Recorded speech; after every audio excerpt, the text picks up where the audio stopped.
Hello, in today's demonstration, I am going to demonstrate a variety of transparent paints, mostly uh, golden. One Liquitex Acrylic ink, which is transparent, a high flow golden indigo, and a fluid quinacridone magenta from golden. And I may also end up just making a wash out of regular acrylic paint to see the difference. And then I'm going to explore a variety of techniques. First, I'm going to do it on this chart so you can see things clearly. And then I'm going to do a fun freeform painting where I put it all together.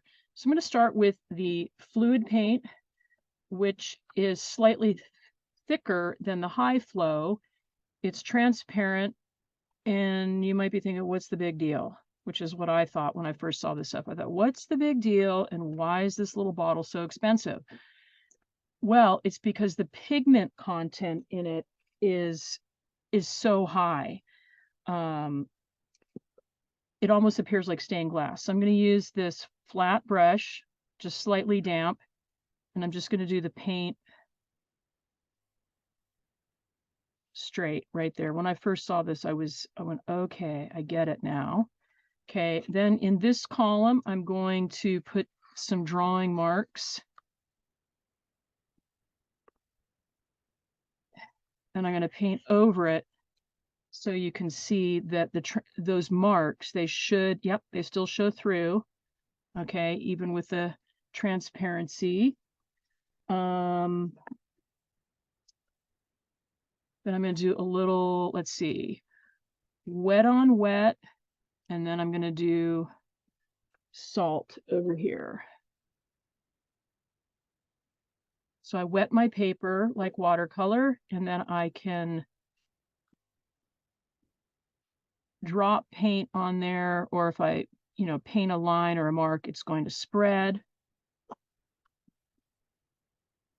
In this section, I'm going to drop salt. This takes a while. What the salt is going to do is absorb that paint and leave a speckled effect. If you like that look, there's different grades of salt. This is very coarse. I could get a really fine grained salt and I'd have finer speckles. Okay, this one I am going to do rubbing alcohol, which actually I really haven't tried with this. So just regular rubbing alcohol from the drugstore.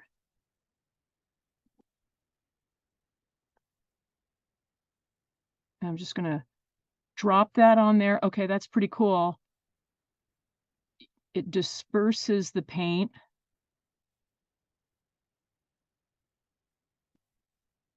So I get these little circular marks. I suppose if I drew a line, I'd get a line going through. Okay, and now I'm going to use my palette knife, which this is already transparent, but this works really well even with regular paint. Here I'm going to put a line. If I scrape pretty firmly, I'll scrape away enough of the paint that I get a transparency. Okay, now I'm going to go to high flow. And you might be thinking, well, what's the difference? Well, it's way more liquidy than the fluid. And it almost feels like a dye. I really like the high flow. Okay, so first I'm going to go like I did before.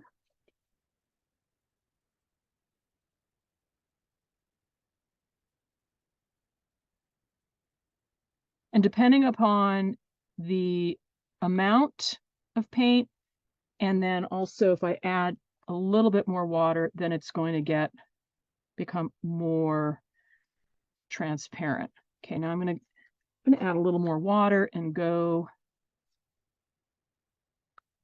over this area. Okay. It's like stained glass. Okay, now I'm going to do wet on wet. This is where I like to just drop the high flow in directly.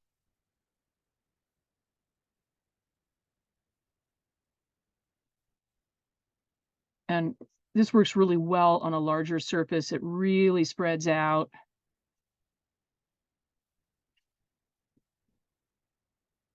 Just going to move a little bit of this around. There's a lot of paint there. Okay, now I'm going to go salt.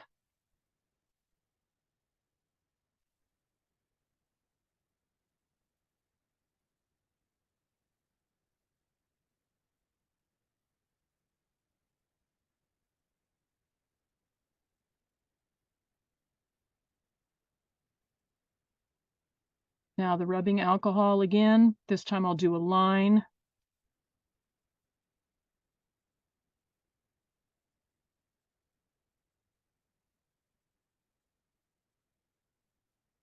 So the pink one started as circles and now it's kind of come back together, but it gives kind of a mottled effect, almost like patina.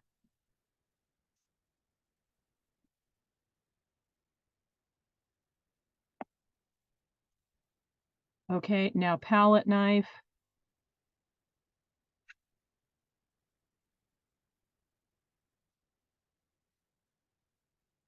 Okay, now what if you don't have fluid or you don't have high flow? Even though I hope you will go and get one of each to test, there is regular golden paint. You can tell it's transparent because I can see these lines through the tube.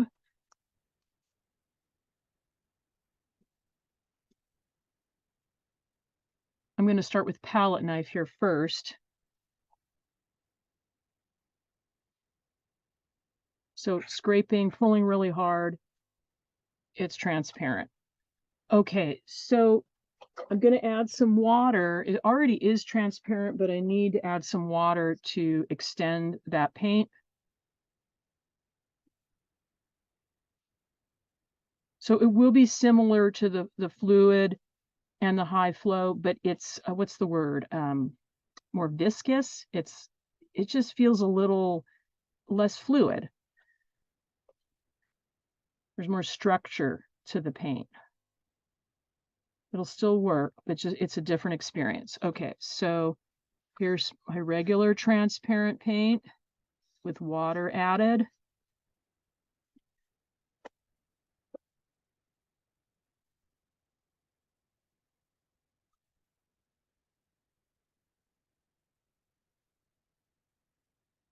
Going back to the angled brush. I like it better. Okay.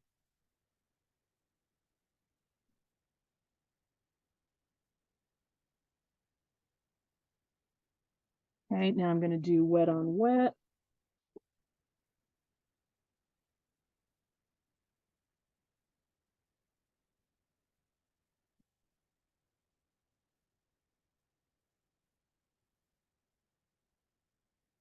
There must be something in the paint. It's not, it doesn't, even though it's wet, it doesn't disperse in the same way as the high flow and the fluid.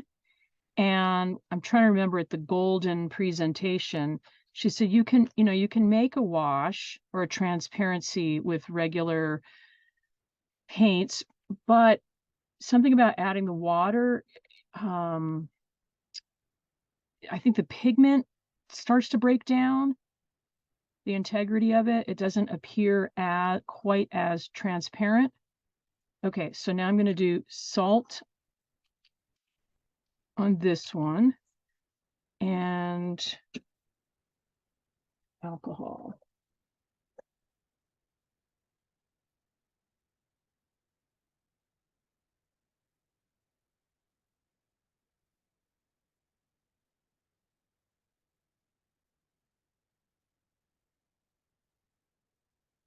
Coming back to this one, it's still wet enough. I'm going to add alcohol again.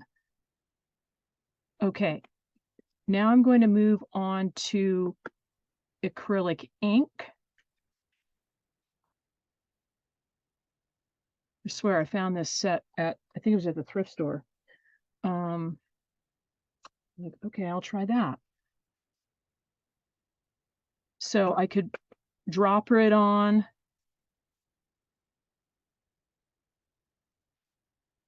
You could use this with a calligraphy nib pen.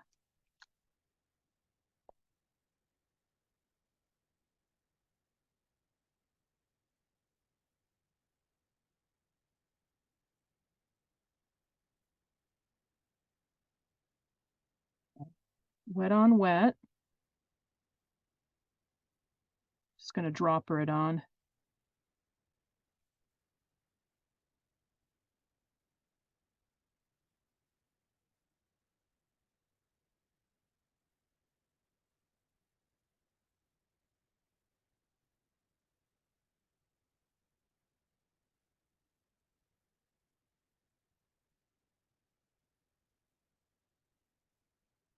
Again, salt,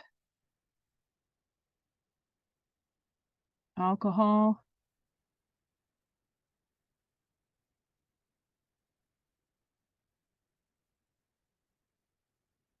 And I could do palette knife with that. I don't think it's going to be all that different.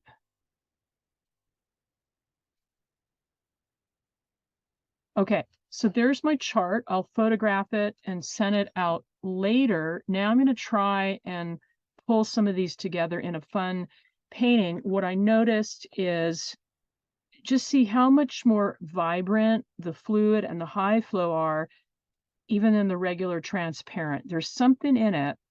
It feels a little gummy. I don't have quite the same vibrance as with the high flow and the fluid. The acrylic ink is pretty vibrant. So I'm going to let these dry, and then I'll hopefully some of the salt I can knock off, and you can see the result of that later. Okay, so now I'm going to try and put this together in a fun painting. I'm using watercolor paper. You could do this on canvas. Different surfaces are going to react differently. I'm going to start with that random line to kind of either give me a structure for the painting, or so as I'm painting, I have some of these marks showing through my transparency. And I'm going to repeat some of those techniques I just did, but I'm also going to add in overlapping paint, because when they overlap, they're going to interact and create secondary colors. So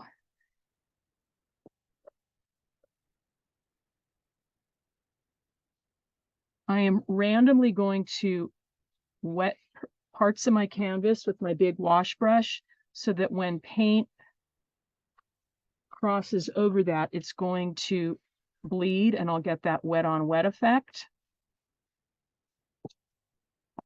I'm just experimenting here. I'm not going for any specific composition. Okay. So that's my angled palette. My angled brush cutting through the wet areas. Super nice. It spreads here and then very abruptly goes back to a sharp line. So these are things to play with.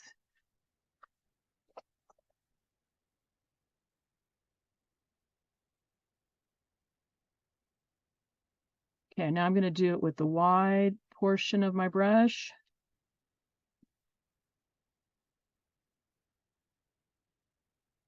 Okay, and then if I allow myself to cross over colors, now I'm going to get a purple. They're going to mix directly. If I let that dry, it would be, the transparency would be there. It'd be a much sharper purple, I think.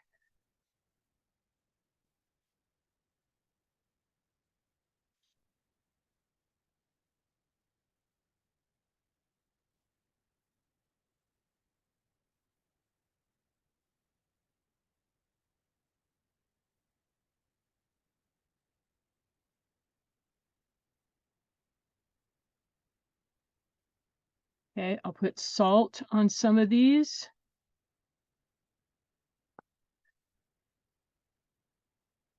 Alcohol on some of these.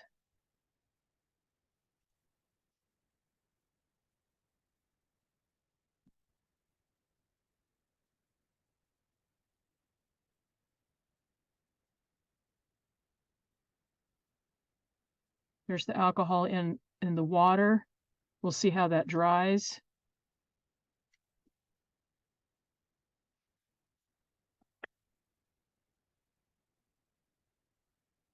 Okay, now the acrylic ink.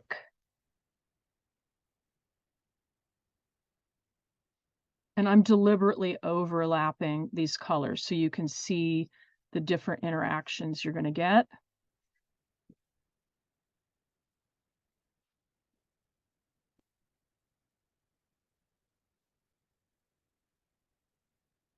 I like this angled brush because I have multiple surfaces. I'm just tapping with the top edge to get these finer marks that bleed out.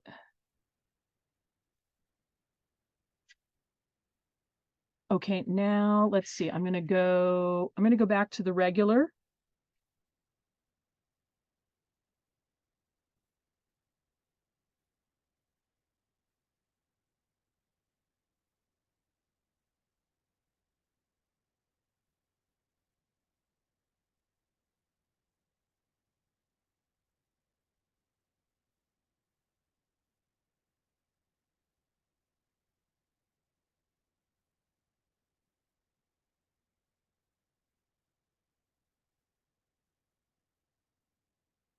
And I'm just working in an overall freeform manner till it feels complete or just about right. And I can do as many of these as I want. And I'm not going to do it in this one, but later, like if I was working on a more intensive painting, then I might come back with opaque paint. So like completely blocking out some areas, but letting that transparency show through. So save these and maybe we'll do that next. But today is just about exploring transparency.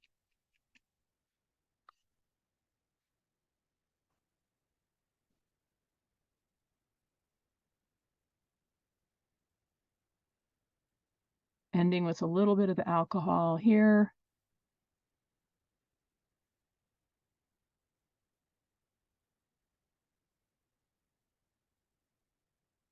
Totally fun. I don't know why I haven't explored this one before. Okay, so there's that. I'm going to put it aside and then go back to my chart and see if I can remove that salt so you can see what the speckled effect looks like. This is definitely not totally dry. I put way too much paint on there. I'm going to rub off this bottom section. You can see a little bit of speckle. This is still drying up at the top, but it's starting to occur. It really needs more time. What you want to do is probably stick it out in the sun. But you get a pebbled effect, which is just another really nice texture to add to your painting repertoire. I'm going to put this in the sun, let it really dry out, and then I'll take a photo for all of you to see. So that's it. Transparency.